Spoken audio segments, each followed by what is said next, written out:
Hello বন্ধুরা, সবাই কেমন আছো? আশা করছি ভালো আছো। আমিও তোমাদের ভালোবাসায় অনেক অনেক ভালো আছি।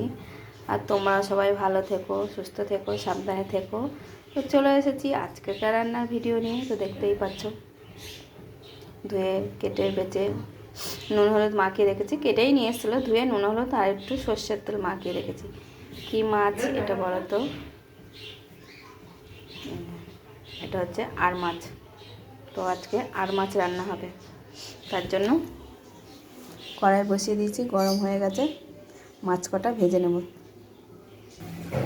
দেখো তেলটা ভালো মতন গরম হয়ে গেছে, মাছগুলো আমি ভেজে নেব। মাছগুলো সব একবারেই ধরে গেল, দিয়ে দিলাম একবারে। ভালো করে মাছগুলো একটু ভেজে নেব কড়া করে। দেখো মাছ তো ভেজে আমি তুলে নিয়েছি। নিয়ে ওই কড়াইতে 5 ফোড়ন আর তেজপাতা ফোড়ন দিয়ে দিয়েছি। কেটে রাখা পেঁয়াজটা ফোড়নে দিয়ে দেবো। ভাজা ভাজা হয়ে গেছে 5 ফোড়ন, পেঁয়াজটা দিয়ে দিয়েছি। আর মাছটা অনেক রকমের ভাবে খাওয়া যায়, যে যেমন পছন্দ করে। আমাদের বেশিরভাগ এইভাবে খেতে পছন্দ করে, ওই জন্যই আমরা এইভাবেই করে খাই। ঝাল খাওয়া যায়, ঝোল খাওয়া যায়, সব রকমের রান্না করো। তুমি যেমন পারবে গুছিয়ে করো, খেতে ভালো লাগবে। এবার আলু কচুটা দিয়ে দেবো। পেঁয়াজটা আধ ভাজা হয়ে গেছে।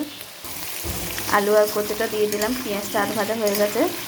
কচু আলু একটু ভাজা হোক, নুন দিয়ে দেবো।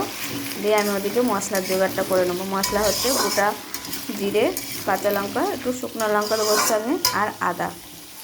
জাস্ট এই মশলা, আর কোনো মশলা দেবো না। দেখো মশলাটা পিষে দিয়ে দিয়েছি, হলুদও দিয়ে দিয়েছি, নুন তো দেওয়াই আছে। এবার ভালো করে মশলাটা আমি কষিয়ে নেব। যত ভালো করে মশলাটা কষিয়ে নেব, তরকারিটা খেতে খুব সুন্দর হবে। আর তার সঙ্গে তরকারিটা হয়ে যাওয়ার আগে ভাজা জিরের গুঁড়ো দিলে আরও বেশ খেতে টেস্ট লাগে।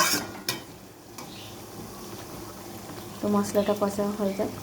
কষাটা তো তোমাদের দেখাতে পারলাম না যে হয়ে গেছে, জল দিয়ে ফেলেছি। তো এই যে দেখো, গরম জল করে বসিয়েছিলাম, দিয়ে দিয়েছি। তরকারিটা একটু ফুটে উঠলে মাছগুলো দিয়ে দেবো। তরকারি তো ফুটছে, তো একসঙ্গে মাছগুলো দিই ভালো করে। তরকারির সাথে মাছের সাথে ফুটে উঠলে তবে তরকারিটা খেতে ভালো লাগবে। তাই মাছগুলো আমি এখন দিয়ে ফুটিয়ে নেবো ভালো করে তরকারিটা। তো দেখতে ভাজা জিরে গুঁড়ো দিয়ে দিয়েছি। মাছের তরকারিটা আমার হয়ে গেছে কমপ্লিট। একটু ঝোলঝোলই রাখলাম। আজকের ডাল করবো না, বাঁধাকপির তরকারি আর এই মাছের ঝোল দিয়ে খাই বলে ঝোলঝোলই রাখলাম। কড়াই ধুয়ে মাছের তরকারি ঢেলে নিয়ে কড়াই ধুয়ে নামিয়ে ওই কড়াইতে বাঁধাকপি কষার জন্য কড়াই বসেছি। মাছের মাথাটাকে ভেজে নেব, নিয়ে বাঁধাকপিটা বসাবো। একটা মাছের মাথা নিয়ে এসেছিলো, মাছের মাথাটা ভাজা বসিয়ে দিয়েছি, ফোড়নে দিয়ে দিয়েছি। এবার আলুগুলো দিয়ে দেবো। মাছ ভাজা হয়ে গেছে, মাথা ভাজা। আলুগুলো একটু ভালো করে ভেজে নেব।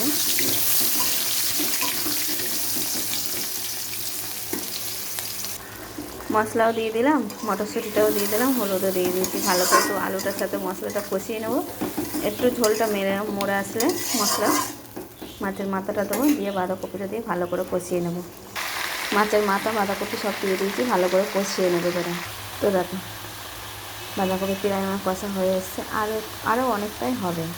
বলে দেয় বাঁধাকপি একটু হতে টাইম লাগে।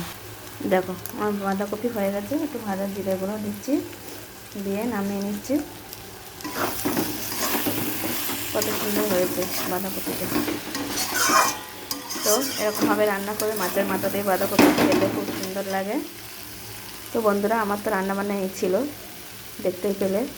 তো সবার যদি ভালো লাগে লাইক কমেন্ট শেয়ার করে দিও।